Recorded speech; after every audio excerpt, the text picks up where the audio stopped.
ડભોઈ તાલુકાના વઢવાણા તળાવના આસપાસના ખેતરોમાં ઉનાળો પાક ખેડૂતોએ લીધેલો છે. વઢવાણા તળાવના કારણે પક્ષીઓનું જે ખેડૂતો હેરાન પરેશાન થઈ ગયા છે, જેને લઈને ઉનાળો પાક ડાંગર અને ઘઉં જેવા પાકોને નુકસાન ના કરે તેના માટે ખેડૂતોએ નવી સ્ટાઇલથી પાક બચાવવા માટે પહેલા ચાળીઓ બનાવતા હતા.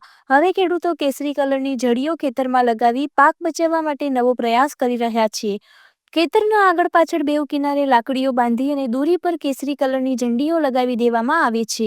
એ લગાવેલી ઝંડીઓ હાલે એટલે પક્ષીઓ દૂરથી ખેતરમાં બેસતા નથી, તેનાથી પાક નુકસાન થતું નથી. ખેડૂતો દર વર્ષે ખેતરમાં ચાળીઓ ઊભો રાખતા હતા, છતાં પણ પક્ષીઓ આવીને મોટા પાયે નુકસાન ખેતરમાં કરતા હતા, જેને લઈને ડભોઈ તાલુકાના વઢવાણા તળાવની આસપાસના ખેતરોમાં ખેડૂતો દ્વારા નવો પ્રયાસ કરવામાં આવી રહ્યો છે.